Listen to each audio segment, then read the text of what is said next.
ناساز کے جانے کے بعد میرا دل ہی اٹھ گیا، کسی کام میں من نہیں لگ رہا تھا، میں بس سارا دن اپنے کمرے میں پڑا رہتا۔ ناساز کا چہرہ میری آنکھوں کے سامنے سے ہٹتا ہی نہیں تھا۔ کچھ لوگ اپنی تقدیر میں صرف درد ہی لکھوا کر لاتے ہیں، سکھ کی سیاہی ان کی باری آنے سے پہلے ہی خشک ہو جاتی ہے شاید۔ اور پھر ویسے ہی ایک اداس شام جب میں اپنے اندھیرے کمرے میں بیٹھا قسمت کے اس ہیر پھیر کو سوچ رہا تھا تو اینی آ گئی۔ کیوں سزا دے رہے ہیں خود کو؟ ہم میں سے کوئی بھی ناساز کے لیے کچھ نہیں کر سکتا تھا، اس کا جانا طے تھا تو وہ چلا گیا، مگر ہم سب ابھی یہی ہیں، ہماری خاطر ہی صحیح مگر خود کو سنبھالیں۔ میں نے اپنی نم آنکھیں رگڑی۔ اگر سب کا جانا طے ہی ہے تو پھر ہم سب ایک ساتھ ہی کیوں نہیں چلے جاتے؟ یہ باریاں کیوں لگا دی گئی ہیں؟ اینی میرے قریب بیٹھ گئی۔ باریاں اس لیے لگائی ہیں کہ ہم جانے والوں کے بعد ان کے اپنوں کا دھیان رکھیں۔ آپ شاید بھول رہے ہیں، سنبل اور استاد بنے خان کی ذمہ داری آپ پر ڈال کر گیا ہے آپ کا دوست۔ کیا انہیں یوں ہی تنہا چھوڑ دیں گے پریزاد؟ کیا ستم ہے، ہوا کے سب راستے سب دروازے بند کر دینے کے بعد زندگی ہمیں سانس لینے کے لیے بھی مجبور کرتی ہے، کیونکہ جینا تو ہے۔ ہاں جینا تو پڑے گا، مزید ستم سہنے کے لیے، نئے گھاؤ جھیلنے کے لیے۔ اگلے ایک ہفتے میں شہر کی ایک نئی بستی میں استاد بننے خان کے لیے ایک گھر کا انتظام کر دیا گیا، جہاں وہ اپنی موسیقی کی اکیڈمی اور کلاسز بھی شروع کر سکتے تھے۔ کمالی نے اس سارے معاملے میں بہت پھرتی دکھائی اور 2 ہفتوں بعد ہی میوزک اکیڈمی کا اشتہار بھی شہر کے بڑے اخباروں کے پہلے صفحے پر لگ گیا۔ مجھے یقین تھا کہ اب ان باپ بیٹی کو اپنی گزر بسر کے لیے کسی کے آگے سوال کرنے کی ضرورت پیش نہیں آئے گی۔ میری اس سارے عرصے میں خود سے خود کی ملاقات بہت کم ہو پاتی تھی، مگر جیسے ہی زندگی میں کچھ ٹھہراؤ آیا، میں نے جانے کتنے دن بعد آئینہ دیکھا تو مجھے ایک دم ہی ڈاکٹر پال کی یاد آ گئی۔ میں نے اپنی ای میل کھولی تو ڈاکٹر پال کی 3 میلز آ چکی تھیں، جس میں اس نے میرے کرائے گئے طبی تجزیوں کے بارے میں پوچھا تھا۔ میں نے اگلی ہی صبح ساری رپورٹس لے کر اسے ای میل کر دی۔ کمالی اس سارے عرصے میں فلم یونٹ سے مسلسل رابطے میں تھا اور وہ مجھے وقتاً فوقتاً پیش رفت سے آگاہ کرتا رہتا تھا۔ کینیڈا میں فلم بندی کے انتظامات بھی وہ مکمل کر چکا تھا۔ میں نے سوچ لیا تھا کہ کینیڈا روانگی سے قبل اینی سے اپنے دل کی بات کہہ دوں گا۔ میں اسے کہہ دوں گا کہ اب اس زندگی کے تپتے صحرا میں تنہا چلتے چلتے میرے پاؤں اتنے آبلا پا ہو چکے ہیں کہ خود میرے قدموں کے چھالے بھی مجھے دہائی دیتے ہیں کہ انہیں اب کسی ہمسفر کے ساتھ کے چھاؤں کی ضرورت ہے۔ میں اسے پوچھوں گا کہ کیا وہ میری عمر بھر کی ہمسفر بننا قبول کرے گی؟ کیا وہ مجھے اس اعزاز کے قابل سمجھتی ہے؟ کیا وہ میری تمام زندگی کی محرومیاں ختم کر کے مجھے اپنا سکتی ہے؟ میں نے راستے میں گاڑی رکوا کر پھول والے سے اینی کے لیے ایک گلدستہ بنوانے کا سوچا، لیکن بہت دیر تک وہاں کھڑا پھولوں کا انتخاب کرتا رہا۔ دنیا کے سارے پھول پنکھڑیوں سے جڑ کر بنتے ہیں، مگر جب خود کسی پنکھڑی جیسی کو گلاب پیش کرنا ہو تو کوئی چناؤ کیسے کرے؟ ہر پھول اس کے سامنے ہیچ لگتا تھا، ہر رنگ اس کے آگے پھیکا پڑ جاتا تھا۔ مجبوراً مجھے کچھ پھیکے رنگوں والے کم صورت گلابوں پر ہی اکتفا کرنا پڑا۔ مد مقابل جب گلاب تر ہو تو پھولوں کو بھی ہار ماننا ہی پڑتی ہے۔ میں بہت دیر اس کے گھر کے دروازے پر کھڑے رہ کر اپنی الجھتی سانسیں درست کرتا رہا۔ ایسے لگ رہا تھا جیسے حسن کی عدالت میں یہ میری پہلی پیشی ہے۔ دوسری گھنٹی کے جواب پر اندر سے قدموں کی آہٹ ابھری اور میں سنبھل کر کھڑا ہو گیا۔ گلدستے پر میری گرفت سخت ہو گئی اور پھر دروازہ کھلا تو میرا ہاتھ ہوا میں ہی بلند رہ گیا۔ اندر سے نکلنے والا نوجوان میرے لیے قطعی اجنبی تھا۔ جی فرمائیے، کس سے ملنا ہے آپ کو؟ میں اسے دیکھتا رہ گیا۔ لمبا قد، کھلتی رنگت، بکھرے بکھرے سے بال، گہری سیاہ آنکھوں میں عجیب سی کشش آمیز چمک، وہ مردانہ وجاہت کا پیکر تھا۔ خوبرو، بااعتماد اور مغرور سا وہ لڑکا مجھے حیرت سے دیکھ رہا تھا۔ میرا گلدستے والا ہاتھ میکان کی طور پر خود بخود پیچھے چھپ گیا۔ میں نے گڑبڑا کر اس سے پوچھا، تم کون؟ وہ لڑکا ہنس پڑا۔ لو، وہ بھی ہم سے پوچھتے ہیں کہ امیر کون ہے؟ جناب، ہم اپنا تعارف خود آپ ہیں۔ ڈاکٹر عدنان کہتے ہیں مجھے۔ یہ میری خالہ کا گھر ہے اور میں آج ہی یہاں نازل ہوا ہوں۔ اب آپ بتائیں کہ آپ کون ہیں؟ میں نے اپنے ڈولتے دل کو سنبھالا۔ میں اینی کا دوست ہوں، پریزاد نام ہے میرا۔ عدنان نے غور سے مجھے دوبارہ دیکھا اور پہلے لفظ کو کافی لمبا کرتا ہوا بولا، اچھا تو آپ ہیں پریزاد، گریٹ۔ سر کھا لیا ہے اس پاگل لڑکی نے صبح سے میرا آپ کا ذکر کر کر کے۔ سچ بتاؤں تو میں آپ سے جیلس ہو رہا ہوں۔ میں نے گھبرا کر اس کی طرف دیکھا، وہ زور سے ہنس پڑا۔ برا مت مانیے گا، مذاق کی عادت ہے میری۔ اندر آئے نا، باہر کیوں کھڑے ہیں؟ خالہ اور اینی اندر ہی ہیں۔ میں چپ چاپ اس کھلنڈرے سے لڑکے کے پیچھے اندر داخل ہو گیا۔ میرے ہاتھوں میں پکڑا ہوا گلدستہ نہ جانے کب میرے ہاتھ سے کمرے کے گلدان میں منتقل ہو گیا۔ کچھ دیر بعد اینی بھی آ گئی۔ وہ بہت خوش نظر آ رہی تھی۔ ارے آپ آ گئے پریزاد، دیکھیں کون آیا ہے۔ میرے بچپن کا ساتھی، میرا سب سے بہترین دوست، میرا کزن عدنان۔ سچ بتائیں، اس نالائق کو دیکھ کر ذرا بھر بھی نہیں لگتا نا کہ یہ ڈاکٹر ہوگا۔ حرکتیں تو ابھی تک وہی گلی کے آوارہ لڑکوں جیسی ہیں اس کی۔ عدنان نے زوردار کہا لگایا۔ تو گلی کا لڑکا ہی تو ہوں، تمہاری گلی کا ایک آوارہ جو گھنٹوں دوپہر میں تمہارے کالج سے واپسی کا انتظار کیا کرتا تھا، یاد ہے نا بلی؟ وہ دونوں زور سے ہنس پڑے۔ جانے کیوں ٹھیک اسی لمحے میں نے خود کو وہاں سے بے حد اجنبی سا محسوس کیا۔ کل تک یہی در و دیوار مجھے کتنے مانوس، کتنے مہربان سے محسوس ہوتے تھے، اور آج ایک اجنبی کے آ جانے سے میں خود بیگانہ سا ہو رہا تھا۔ اینی نے مجھے بتایا کہ عدنان نے طب کی تعلیم کے بعد آنکھوں کی فیلڈ میں اسپیشلائز کیا ہے اور اب اس کی پوسٹنگ اسی شہر میں ہو چکی ہے۔ عدنان کی باتوں سے میں نے محسوس کیا کہ وہ خود بھی پوری تندہی سے اینی کی آنکھوں کے علاج کی کوئی صورت نکالنے میں جٹا ہوا ہے۔ عدنان اور اینی ایک دوسرے سے بہت بے تکلف محسوس ہوتے تھے اور دونوں ایک دوسرے پر وار کرنے کا کوئی موقع جانے نہیں دے رہے تھے۔ جب تک اینی کی ماں رات کے کھانے کے انتظام کے لیے باورچی خانے میں مصروف رہی، دونوں بچپن کی باتیں یاد کر کے ہنستے رہے۔ اینی نے عدنان کو ٹوکا، بس بس رہنے دو یہ تابع داری کی باتیں۔ خوب جانتی ہوں میں کہ جناب کڑی دوپہروں میں کس کے لیے دھوپ چاٹا کرتے تھے۔ کیا نام تھا اس اینکی کا؟ ہاں، نگہت، اور وہ دوسری پھینی مہوش، اور وہ تیسری۔ عدنان نے جلدی سے اسے روکا۔ او ہو، بس بھی کرو، وہ بچپنا تھا میرا، اور ایسی دو چار معاشقہ نما دوستیاں تو سبھی کرتے ہیں لڑکپن میں۔ کیوں پریزاد صاحب، ٹھیک کہہ رہا ہوں نا میں؟ آپ نے بھی کی ہوں گی، کچھ خواب تو پالے ہوں گے اس عمر میں آپ نے بھی۔ میں نے غور سے عدنان کی طرف دیکھا۔ نہیں ڈاکٹر صاحب، خواب پالنے کے لیے نیند کے کچھ خوبصورت پالنے بھی ضروری ہوتے ہیں۔ میں تو آج تک نیند کا وہ پالنا ہی ڈھونڈ رہا ہوں۔ نیند آ جائے تو شاید کبھی خواب بھی پال سکوں۔ عدنان نے چونک کر میری طرف دیکھا۔ واہ، میری پیاری کزن یوں ہی آپ کی اتنی تعریفیں نہیں کرتی تھکتی۔ بڑی گہری بات کہہ دی آپ نے۔ میں اٹھ کھڑا ہوا۔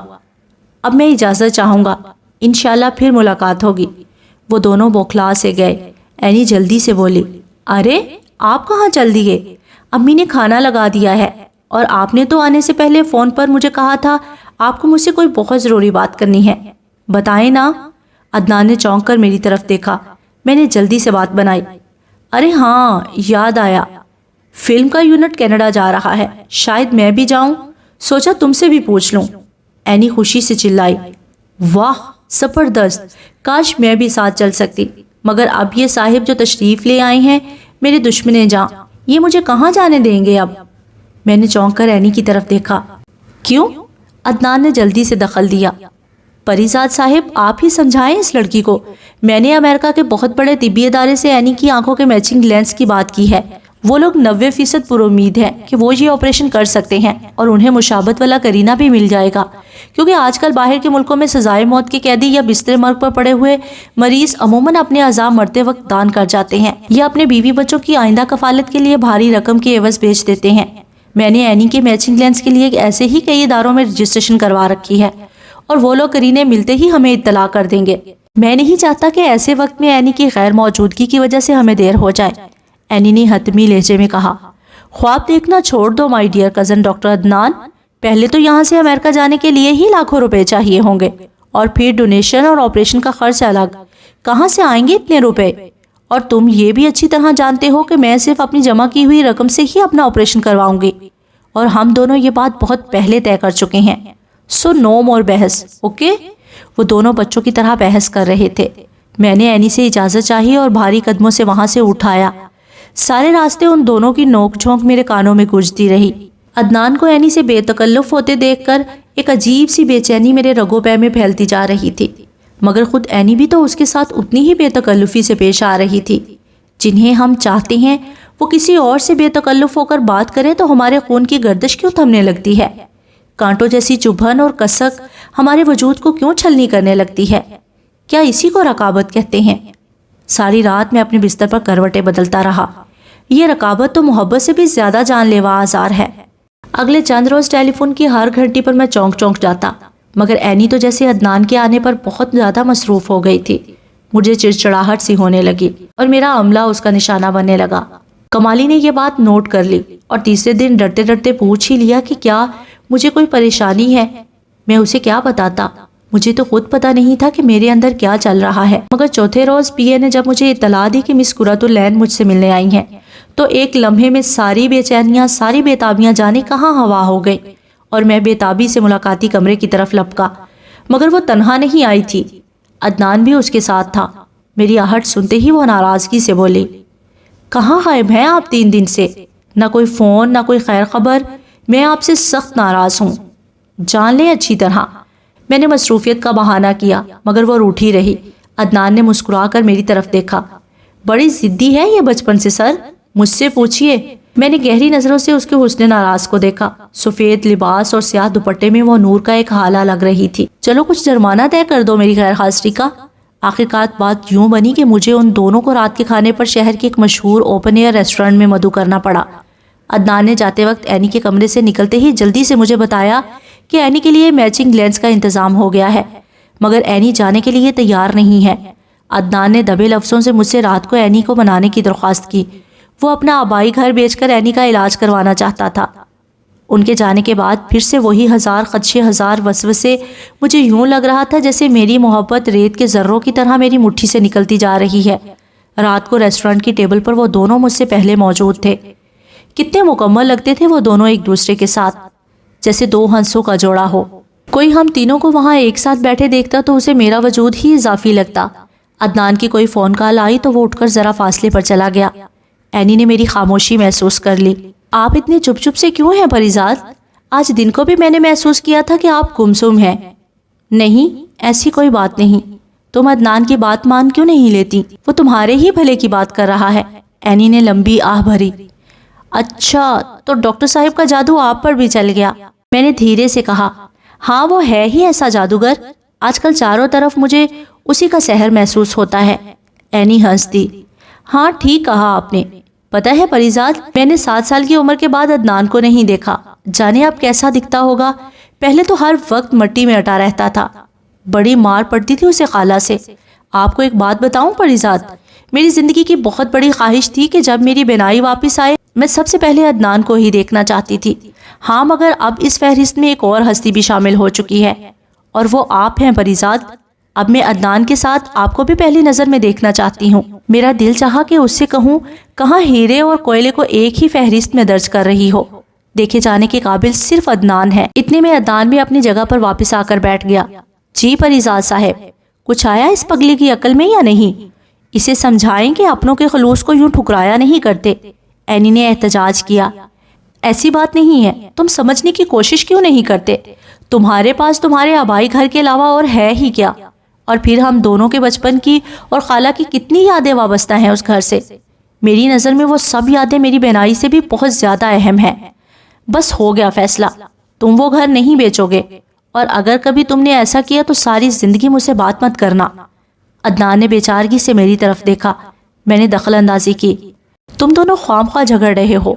اینی پر میری دوستی کے بھی کچھ قرض باقی ہیں، اور میں اسی دوستی اور رشتے کے حق سے آج یہاں یہی کہنے آیا ہوں کہ اینی کے علاج کا تمام خرچہ میں برداشت کروں گا۔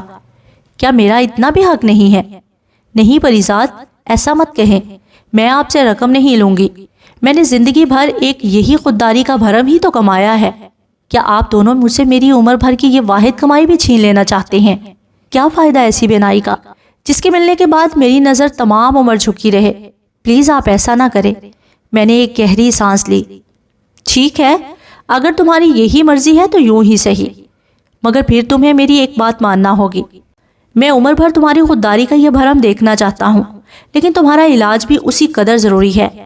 لہٰذا میں نے یہ فیصلہ کیا ہے کہ فی الحال عدنان کا آبائی گھر میں خرید لوں گا۔ مکان کی رقم سے عدنان تمہارا علاج مکمل کروائے گا، لیکن تم دونوں کے بچپن کی یادوں کا مسکن وہ گھر میرے پاس عدنان کی امانت کے طور پر رہے گا۔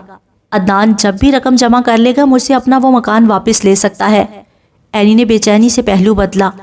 لیکن کوئی اگر مگر لیکن نہیں سنوں گا میں، بس طے ہو گیا۔ تم لوگ جانے کی تیاری کرو۔ آج کل ویسے بھی اچھے ڈاکٹروں کا کال پڑا ہے۔ مجھے یقین ہے کہ عدنان کچھ برس میں ہی اپنا مکان واپس حاصل کر لے گا۔ عدنان نے خوشی سے ہاتھ پر ہاتھ مارا۔ یہ ہوئی نا بات، مجھے یقین تھا کہ اس مسئلے کا آپ ہی کوئی نہ کوئی حل نکال لیں گے۔ آپ واقعی کمال ہیں پریزاد صاحب۔ اس وقت تو اینی خاموش رہی، لیکن رات گئے اس کا نمبر میرے موبائل پر جگمگانے لگا۔ پریزاد، میں آپ کے فیصلے سے مطمئن نہیں ہوں۔ میں جانتی ہوں آپ میری خاطر یہ سب کچھ کر رہے ہیں۔ میں نے بات مذاق میں ٹالی۔ نہیں بے وقوف لڑکی، تمہیں نہیں پتا کہ پراپرٹی کی قیمتیں آج کل آسمان سے باتیں کر رہی ہیں۔ عدنان کا گھر لے کر میں نے کوئی گھاٹے کا سودا نہیں کیا۔ دیکھ لینا، عدنان رقم چکا نہ سکا تو 10 گنا زیادہ قیمت پر بیچ دوں گا۔ تم نے پریزاد کو بے وقوف سمجھ رکھا ہے کیا؟ وہ ہنس پڑی۔ آپ ہمیشہ گھاٹے کے سودے ہی کرتے ہیں۔ اچھا ٹھیک ہے، لیکن آپ کو میری شرط یاد ہے نا؟ جب کبھی میں دنیا دوبارہ دیکھوں تو میری پہلی نظر کے فریم میں آپ کو ضرور موجود رہنا ہوگا۔ بولیں، قبول ہے تو ٹھیک، ورنہ میں ابھی منع کرتی ہوں عدنان کو کہ گھر کے کاغذات نہ بنوائے آپ کے لیے۔ میں نے جلدی سے حامی بھر لی۔ ٹھیک ہے ضدی لڑکی، مگر دیکھو اب مزید کوئی بہانہ مت کرنا، جیسا تم چاہتی ہو ویسا ہی ہوگا۔ میں نے اینی کو تسلی تو دے دی، مگر خود میرا چین و سکون ہمیشہ کے لیے ہوا ہو گیا۔ ساری رات میں یہی سوچ سوچ کر ٹہلتا رہا کہ آنکھیں مل جانے کے بعد اینی جب مجھے دیکھے گی تو اس کا رد عمل کیا ہوگا۔ صبح سویرے عدنان اپنے گھر کے کاغذات بنوا کر لے آیا۔ میں نے رقم کا چیک عدنان کے حوالے کیا تو خوشی سے اس کے ہاتھ لرز رہے تھے۔ عدنان اٹھ کر جانے لگا تو میں نے اسے آواز دے کر روک لیا۔ سنو عدنان۔ وہ پلٹا تو میں نے اس کے گھر کے کاغذات اس کے ہاتھ میں تھما دیے۔ یہ گھر تمہارا تھا اور ہمیشہ تمہارا ہی رہے گا۔ میں نے صرف اینی کو منانے کے لیے گھر خریدنے کا ڈرامہ کیا تھا۔ اینی کی آنکھیں واپس آ جائیں، اس سے زیادہ مجھے کچھ اور نہیں چاہیے۔ البتہ یہ مکان والا راز اینی کے لیے ہمیشہ راز ہی رہے گا۔ عدنان کی آنکھیں نم ہونے لگی۔ میں آپ سے وعدہ کرتا ہوں پریزاد صاحب، میں دن رات محنت کر کے آپ کی ایک ایک پائی واپس کر دوں گا۔ یقین جانیے یہ رقم مجھ پر ہمیشہ قرض رہے گی۔ میں نے اس کے کاندھے پر ہاتھ رکھا۔ ہمارا بھی اس لڑکی پر کچھ حق ہے ڈاکٹر صاحب، کچھ قرض ہم پر بھی واجب ہیں ابھی۔ عدنان جاتے جاتے ایک بار پھر پلٹا۔ آپ کو میں ہر لمحے کی خبر دیتا رہوں گا۔ ہم اگلے ہفتے ہی یہاں سے روانہ ہو جائیں گے، مگر اینی کی آنکھوں کی پٹی کھلنے سے پہلے آپ کو بھی امریکہ پہنچنا ہوگا، ورنہ وہ ضدی لڑکی آپریشن ہی نہیں کروائے گی۔ بہت مان دیتی ہے وہ آپ کو۔ اس نے آپریشن کے لیے ہاں بھی صرف آپ کے کہنے پر ہی کی ہے۔ میں نے عدنان کی آنکھوں میں تارے سے جگمگاتے دیکھے، اور یہ ستارے مجھے ہر بار اس کی آنکھوں میں تب دکھائی دیتے تھے جب وہ اینی کا ذکر کرتا تھا۔ آپ جانتے ہیں پریزاد صاحب، میں نے فیصلہ کیا ہے کہ جس دن اینی پہلی بار یہ رنگین دنیا دیکھے گی اسی دن میں اسے شادی کے لیے پرپوز کر دوں گا۔ جانے کب سے اس دن کا انتظار کر رہا ہوں میں۔ میرے سر پر جیسے ساری عمارت دھڑام سے گر گئے۔ میں نے گھبرا کر اسے دیکھا۔ کیا؟ میرا مطلب ہے کیا اینی کو بھی اس بات کی خبر ہے؟ عدنان نے خوابوں کی بستی سے جواب دیا۔ ہاں، وہ بھی جانتی ہے کہ میں ہمیشہ سے اسے اپنا ہمسفر بنانا چاہتا ہوں، مگر وہ یہ نہیں جانتی کہ میں کس دن یہ پرپوزل اس کے سامنے رکھوں گا۔ میری مرحومہ ماں اور میری خالہ کی بھی ہمیشہ سے یہی خواہش تھی، بس اب وہ دن بھی قریب ہے۔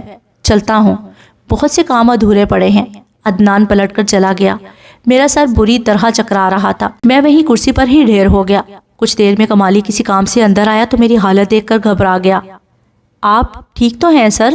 میں اٹھ کھڑا ہوا۔ کمالی، میں گھر واپس جا رہا ہوں، مجھے ڈسٹرب مت کرنا۔ میں دروازے تک پہنچ کر رک گیا۔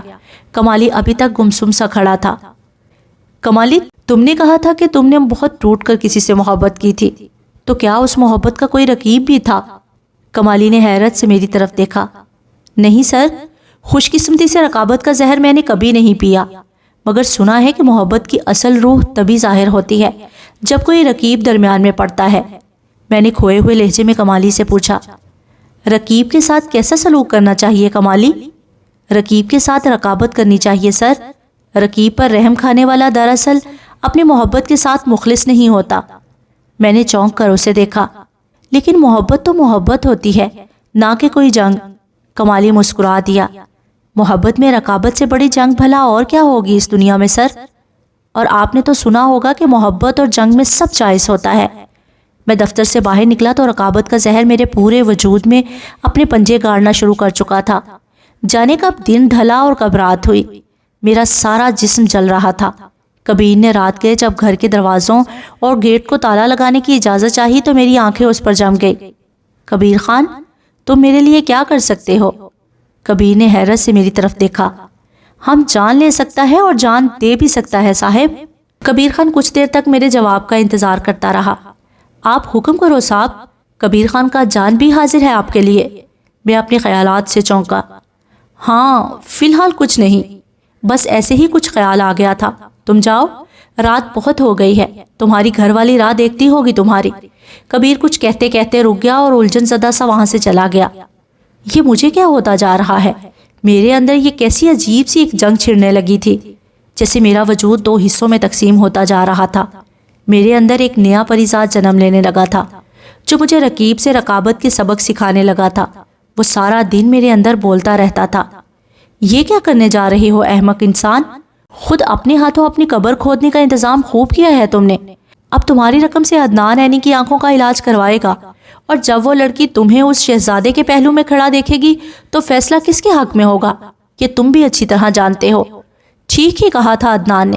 وہ بہت مان دیتی ہے مجھے، مگر صرف مان، عزت اور تعظیم، اور میں نہ جانے کیا سمجھ بیٹھا تھا. جس تبسم کو میں نے اپنے مقدر کی پھوار سمجھا تھا وہ تو اس کی عادت نکلا. 4 دن اس نے مجھ سے ہنس کر بات کیا کر لی اور ذرا سا اپنا وقت کیا مجھ پر صرف کر دیا. میں تو اس کی محبت کا حقدار سمجھ بیٹھا تھا خود کو. احمقوں کی جنت کا سردار تھا میں. کتنا بڑا دھوکہ کھایا تھا اپنے اس غدار دل کے ہاتھوں میں نے. میں وہ منافق تھا جسے 100 بار ایک ہی سوراخ سے ڈسا گیا تھا. جی چاہ رہا تھا کہ خود کو اپنے ہاتھوں سے اپنا سینہ چیر کر اس بے وفا قلب کو باہر نکالوں اور اپنے قدموں تلے اس وقت تک رونتا رہوں جب تک کہ زندگی کی آخری رمق باقی رہے. اگلے دن میں گھر سے نکلا تو جانے کہاں کہاں بھٹکتا رہا، اور پھر کسی ہوٹل کا بورڈ دیکھ کر میں نے ڈرائیور کو گاڑی اس طرف موڑنے کا کہہ دیا. میں کچھ دیر تنہا بیٹھنا چاہتا تھا، اور کبھی کبھی تنہائی ہمیں صرف لوگوں کے ہجوم میں ملتی ہے. ویرانوں میں تو ہم اپنے سامنے مزید نمایاں ہو جاتے ہیں، اور مجھے ایسی تنہائی چاہیے تھی جہاں خود مجھے بھی میرا سامنا نہ کرنا پڑے. لابی میں بیٹھے بیٹھے 2 گھنٹے گزر گئے. یہ 5 اور 7 ستارہ ہوٹل بھی عجیب ہوتے ہیں. ایک دنیا، ایک خلقت وہاں آتی جاتی رہتی ہے، مگر کسی کو کسی سے کوئی غرض نہیں ہوتی. سب کے ہونٹوں پر مسکراہٹ ہوتی ہے، مگر عموماً مسکرانے کی وجہ نامعلوم رہتی ہے. اچانک لابی میں ایک شور سا اٹھا اور کچھ لوگ ایک جانب لپکے. میں نے پلٹ کر دیکھا تو لبنہ اپنے سٹاف کے ساتھ لابی میں داخل ہو رہی تھی. میڈم شاہپارہ کے مداح اسے آٹوگراف لینے میں مصروف تھے. مجھے یہ دیکھ کر خوشی ہوئی کہ لبنہ کی ساکھ بطور ہیروئن پھر سے بحال ہو چکی تھی. جانے یہ آٹوگراف لینے والے مداح بعد میں اس آٹوگراف کو سینت سنبھال کر بھی رکھتے ہوں گے، یا پھر وقت گزرنے کے بعد یہ یادیں بھی ردی کی ٹوکری کی نظر ہو جاتی ہوں گی. لبنہ کی نظر مجھ پر پڑی تو وہ سب سے معذرت کر کے میری طرف چلی آئی. ارے پریزاد، تم؟ کیا کوئی میٹنگ وغیرہ ہے؟ نہیں، خود سے چھپنے کے لیے یہاں آ بیٹھا تھا.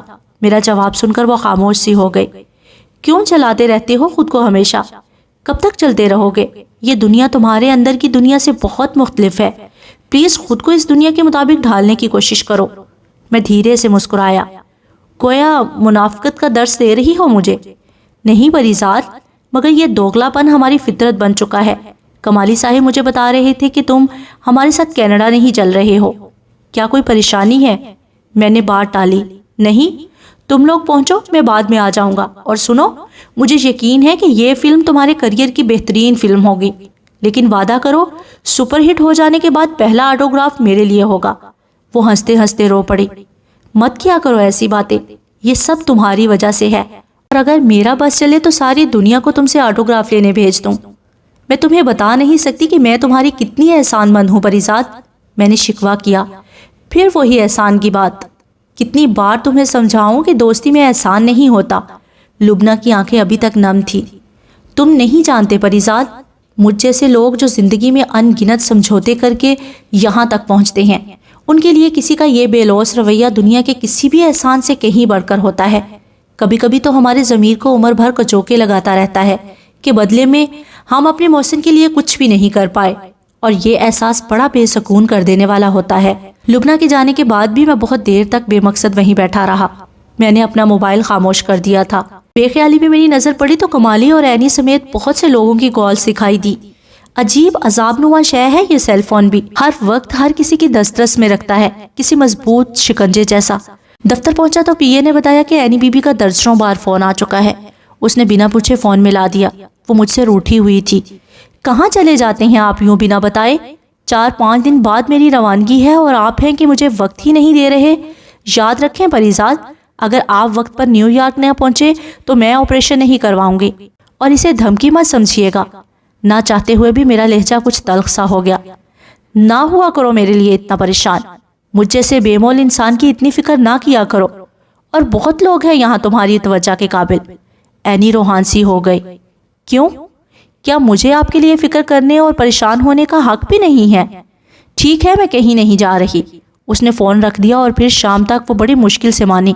جب انسان خود سے ہی روٹھا ہوا ہو تو اسے کسی دوسرے کو منانا کتنا مشکل ہو جاتا ہے۔ اس بات کا احساس مجھے اس روز ہوا۔ تیسرے دن فلم یونٹ کینیڈا روانہ ہو گیا۔ میری بے چینی بھی اپنے عروج کو پہنچ چکی تھی۔ میرے اندر پلٹا نیا پریزاد مجھے دن بھر کچوکے لگاتا رہتا۔ رقیب سے رقابت اور دشمن سے دشمنی کی جاتی ہے، اور تمہاری محبت کو تم سے چھین کر لے جانے والا تمہارا دشمن نہیں تو اور کیا ہے؟ ابھی بھی وقت ہے پریزاد۔ اینی کی آنکھوں کا آپریشن کروانے میں اتنی جلدی نہ کرو۔ پہلے اس عدنان نامی کانٹے کو نکل جانے دو۔ کاش اینی کو کبھی بینائی ہی نہ مل پائے۔ پریزاد کے لیے تو اس کی کومل روح کی چاندنی ہی کافی ہے عمر بھر کا اجالا کرنے کے لیے۔ اس کی بینائی کی ضرورت تو اس رقیب کو ہے، اور رقیب کی خواہش پوری کرنے والا احمق اس دنیا میں کون ہوگا؟ میں نے اس تکرار کی گونج سے درد سے پھٹتے سر کو تھام لیا۔ اسی وقت کبیر خان کسی کام سے دفتر میں داخل ہوا تو میرا زرد چہرہ اور پسینے سے شرابور وجود دیکھ کر گھبرا گیا۔ کیا ہوا صاحب؟ سب خیر تو ہے؟ اور شاید ٹھیک وہی لمحہ تھا جب میں اپنی برداشت کی حدیں پار کر گیا۔ کبیر خان، ادھر تمہارے علاقے میں اگر کوئی تم سے تمہاری محبت چھین کر لے جائے تو تم کیا کرتے ہو؟ ہم اس کو قتل کر دے گا صاحب۔ ہمارے علاقے میں محبت اور غیرت کے نام پر مار دینا عام بات ہے۔ میں نے اپنی آنکھیں زور سے بھیج لی۔ کوئی میری محبت چھین کر لے جا رہا ہے کبیر خان، اس کو بھی ختم کر دو۔ کبیر اپنے سینے پر ہاتھ رکھ کر جھک گیا۔ تم صرف اس کا نام بولو صاحب، 24 گھنٹے میں وہ اس دنیا سے چلا جائے گا۔ میں نے ایک کاغذ کے رکے پر عدنان کا نام اور پتہ لکھ کر کبیر کے حوالے کر دیا۔ یہ لڑکا آج کل زیادہ تر اینی بی بی کے گھر پر ہی رہتا ہے۔ دھیان رہے، یہ کام تب ہونا چاہیے جب وہ لڑکا تنہا ہو۔ کبیر نے سر جھکایا۔ آپ فکر مت کرو صاحب، ہم سمجھ گیا۔ کبیر کسی اچھے وفادار کی طرح زیادہ سوال جواب کیے بغیر ہی واپس چلا گیا۔ میرے سینے پر رکھا ایک بھاری پتھر ہٹا تو ضمیر کے بوجھ کی دوسری بڑی اور اس سے بھی بھاری سیل میرے وجود کو کچلنے لگی۔ یہ ہم جیسوں کا ضمیر اتنا زندہ دل کیوں رہتا ہے؟ یہاں تو لوگ پل بھر میں سینکڑوں گھر اجاڑ دیتے ہیں اور پلٹ کر ذرا دیر کو رک کر دیکھتے بھی نہیں۔ میں تو پھر بھی صرف اپنے دل کا آنگن آباد کرنا چاہتا تھا۔ کب چاہا تھا میں نے کہ ایسا ہو، مگر ایسا ہو رہا تھا، تو اس میں میرا قصور کیا تھا؟ کسی نے سچ ہی کہا ہے کہ ضمیر ہمیں گناہ کرنے سے روکتا نہیں، صرف گناہ کا مزہ کرکرا کر دیتا ہے۔ میں تو وہ بے ہنر تھا کہ نہ نیکی کو نیکی کی طرح ادا کر سکا اور نہ گناہ کو گناہ کی طرح نبھا پایا، کیونکہ چاہے گناہ ہو یا ثواب، دونوں کے لیے بہرحال ظرف کی ضرورت پڑتی ہے۔ شام کو دفتر سے نکلنے سے پہلے مجھے اینی کا پیغام ملا کہ وہ بیرون ملک روانگی سے قبل اپنے مجسموں کی ایک نمائش رکھ چکی ہے، جس کا آج ہی افتتاح ہے، لہٰذا میں دفتر سے سیدھا شہر کی بڑی آرٹ گیلری پہنچ جاؤں۔ مجھے لگا جیسے عدنان کو راستے سے ہٹانے میں قدرت خود میری مدد کرنا چاہتی ہے۔ اینی بہت دیر تک اپنی مصروفیت میں الجھی رہے گی اور کبیر خان کو وار کرنے کا موقع بھی مل سکتا تھا۔ میرے سارے جسم میں چونٹیاں سی رینگنے لگی۔ جرم کی اپنی ایک کشش ہوتی ہے، اور جب کوئی نادان جرم کرنے کی ٹھان لے تو پھر یہ نشہ سر چڑھ کر بولتا ہے، اور شاید دنیا کے ہر گناہ کے پیچھے یہی فلسفہ کار فرما رہتا ہے۔ آرٹ گیلری لوگوں سے کھچا کھچ بھری ہوئی تھی۔ کمالی بھی دفتر سے اینی کی دعوت پر میرے ساتھ چلا آیا تھا۔ وہاں پہنچ کر پتہ چلا کہ تقریب کا مہمان خصوصی بھی مجھے ہی مقرر کیا گیا ہے۔ میں نانا کرتا رہ گیا، مگر جھٹ فیتا کاٹنے والی کینچی میرے ہاتھ میں تھما دی گئی۔ فیتا کٹا تو تالیوں کی گونج میں ہم اس ہال کے اندر داخل ہو گئے، جہاں اینی کے بنائے ہوئے بہت سے فن پارے رکھے گئے تھے۔ میں نے چور نظروں سے ادھر ادھر دیکھا، مگر مجھے عدنان کہیں دکھائی نہیں دیا۔ نہ ہی میرے دل کے چور نے مجھے اس بات کی اجازت دی کہ میں اینی سے اس کے بارے میں پوچھ سکوں۔ اس لڑکی کی انگلیوں کا ہنر سارے ہال میں بکھرا ہوا تھا، اور اس کے فن کا جادو سر چڑھ کر بول رہا تھا۔ لوگوں نے جیب بھر کر اسے داد دی۔ مغرب کے بعد باقاعدہ تقریب کا آغاز ہوا تو میں نے کبیر خان کو ہال سے باہر جاتے دیکھا۔ میں اپنے ہی خیالوں میں گم کھڑا تھا کہ ایک بنی ٹھنی سی لڑکی ایک پختہ عمر عورت کے ساتھ میرے قریب آ کھڑی ہوئی۔ کیسے ہیں پریزاد صاحب؟ کبھی ہم غریبوں کو بھی یاد کر لیا کریں۔ آپ نے تو شاہ پاراب کے بعد کسی اور فلمی ہیروئن کو دیکھا تک نہیں۔ میں نے حیرت سے اس کی طرف دیکھا۔ کمالی نے جلدی سے تعارف کروایا۔ سر، یہ میڈم زارا ہے، شاہ پارا کی ٹکر کی ہیروئن ہے۔ زارا نے انکساری سے سر جھکایا۔ کہاں جی؟ شاہ پارا کی ٹکر کی ہوتی تو آج میں بھی پریزاد کی کسی فلم میں کاسٹ ہوتی، مگر انہوں نے تو پلٹ کر پوچھا تک نہیں۔ کوئی اور موقع ہوتا تو میں شاید اس کی بات اطمینان سے سنتا، مگر اس وقت میرا سارا دھیان کبیر اور عدنان کی طرف لگا ہوا تھا۔ میں نے جان چھڑانے کے لیے کہا، اگر میں نے دوسری فلم اناؤنس کی تو آپ کو ضرور موقع دوں گا، فی الحال میں کسی اور الجھن میں ہوں، معاف کیجیے گا۔ کمالی نے میرے ہٹنے کے بعد جانے بات سنبھالنے کے لیے اس حسن بے پرواہ کو کیا کہا۔ میں ہٹ کر ایک جانب کھڑا ہو کر بظاہر کوئی فن پارہ دیکھنے لگا۔ کچھ دیر بعد کمالی ہاتھ میں ایک تعارفی کارڈ لیے میری طرف آ گیا۔ سر، یہ سارا نے اپنا کارڈ دیا ہے اور اس کے پیچھے اپنا خاص ذاتی نمبر بھی لکھ دیا ہے اس نے۔ اس کی ماں نے بھی خواہش ظاہر کی ہے کہ کبھی ان کے ساتھ ڈنر وغیرہ کرے۔ میں نے کارڈ دیکھ کر بے پرواہی سے کمالی کے حوالے کر دیا۔ وہ کچھ حیران ہوا۔ تم جانتے ہو کمالی، مجھے ایسے لوگوں سے ملنے کا کبھی کوئی شوق نہیں رہا۔ حسن جب خود اپنی قیمت لگانے پر تل جائے تو بیک وقت اس سے زیادہ گراں اور ارزاں جنس زمانے میں کوئی دوسری نہیں ہوتی۔ کمالی مسکرایا۔ یہ آپ ہی ہیں جو اس جنس کو ارزاں سمجھ رہے ہیں سر، ورنہ سچ تو یہ ہے کہ اس وقت بھی شہر بھر کے عمرہ اسی زارا کے ساتھ لنچ یا ڈنر پر ذرا سا وقت گزارنے کے لیے جانے کیا کیا جتن کرتے ہوں گے۔ میں تو یہ کہوں گا کہ سر، جب حسن اپنی قیمت لگانے پر آ جائے تو اس سے مہنگی چیز دنیا میں کوئی اور نہیں ہوتی۔ میں نے سر جھٹکا۔ وہ حسن ہی کیا جو بک جائے۔ ٹھیک کہتے ہیں سر آپ، مگر بات اگر سودے بازی کی ہو تو حسین کے پاس دان کرنے کے لیے سب سے بڑا عطیہ حسن ہی ہوتا ہے۔ شاید آپ جسے بہت مقدس جنس سمجھتے ہیں، زارا جیسی ادا فروش کے ہاں وہی سب سے آسان سودا ہے۔ اپنی اپنی سوچ کی بات ہے سر۔ کسی کے لیے دولت کے انبار ردی کے کاغذ کے ٹکڑوں جیسے ہیں تو کسی کے لیے حسن اور اداسی ردی کا نعم البدل۔ اتنے میں دوسرے ہال میں اسپیکر پر تقریب شروع ہونے کا اعلان کیا گیا۔ سارے مہمان اپنی نشستوں پر بیٹھ چکے تھے۔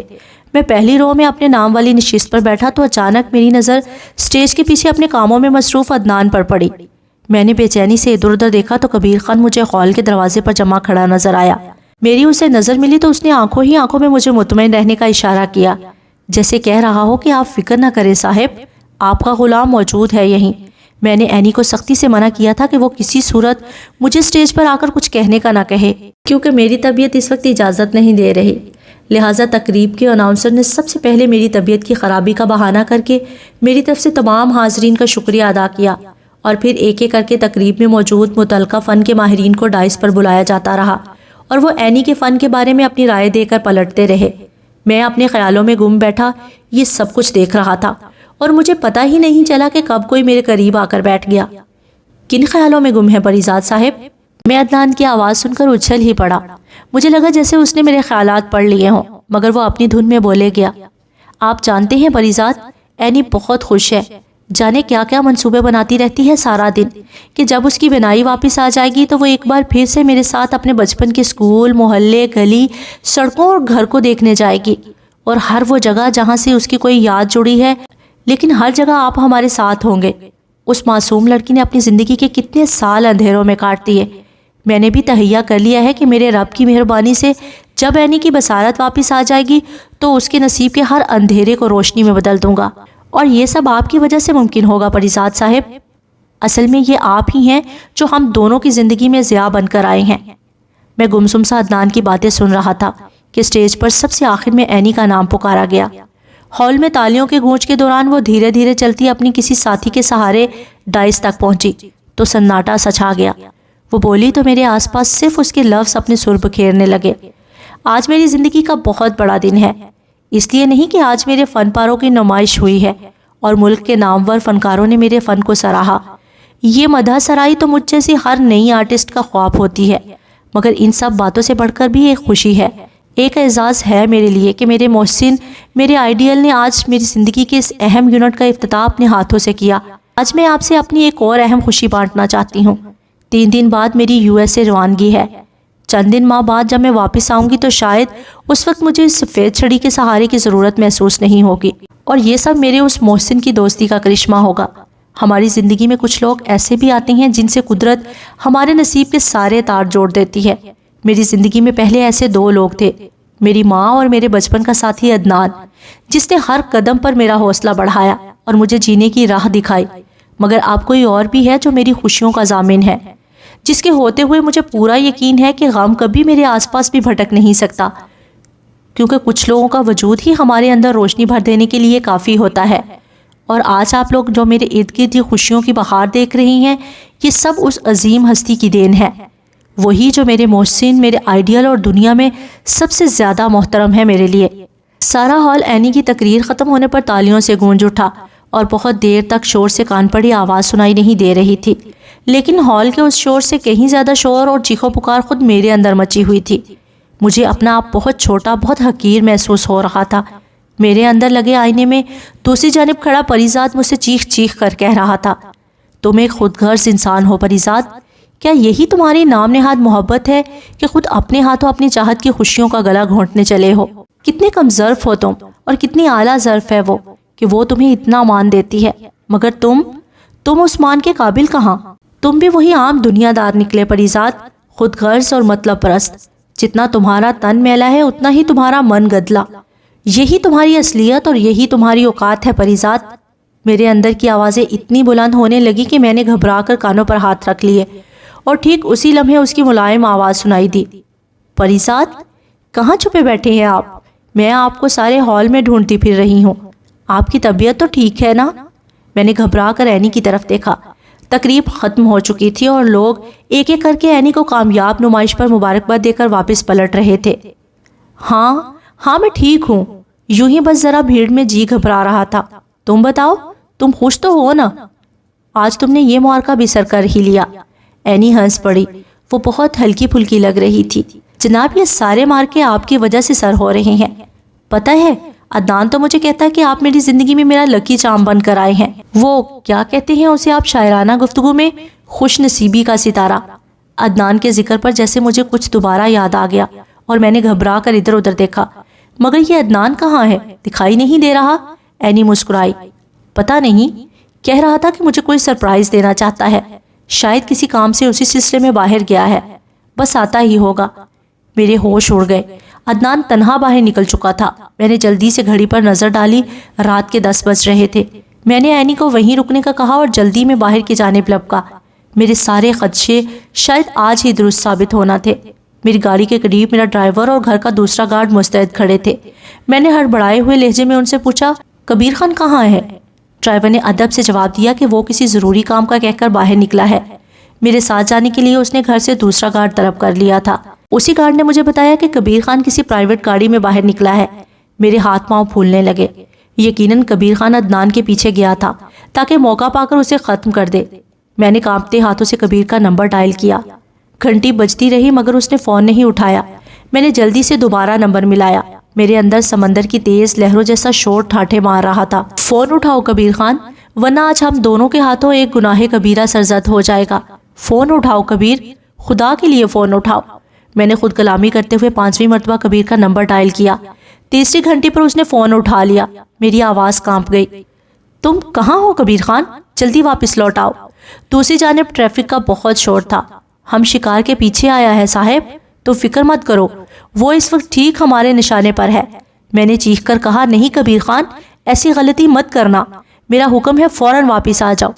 دوسری جانب کبیر کو میری آواز ٹھیک سنائی نہیں دی۔ بہت شور ہے صاحب، ہم کام ختم کرتے ہی واپس آتا ہے۔ وہ لڑکا دوسرا گاڑی میں ہمارا نشانے پر ہے، بس 1 منٹ اور۔ کبیر کی آواز کٹ گئی۔ میں اتنی زور سے چلایا کہ ساری پارکنگ میری آواز سے گونج اٹھی۔ تم اس لڑکے کو نہیں مارو گے کبیر خان، یہ میرا حکم۔ میری آواز درمیان میں ہی گھٹ گئی۔ دوسری جانب کے شور میں مجھے ایک دھماکے کی آواز سنائی دی، شاید کسی نے فائر کیا تھا۔ میرے ہاتھ سے فون زمین پر گر گیا۔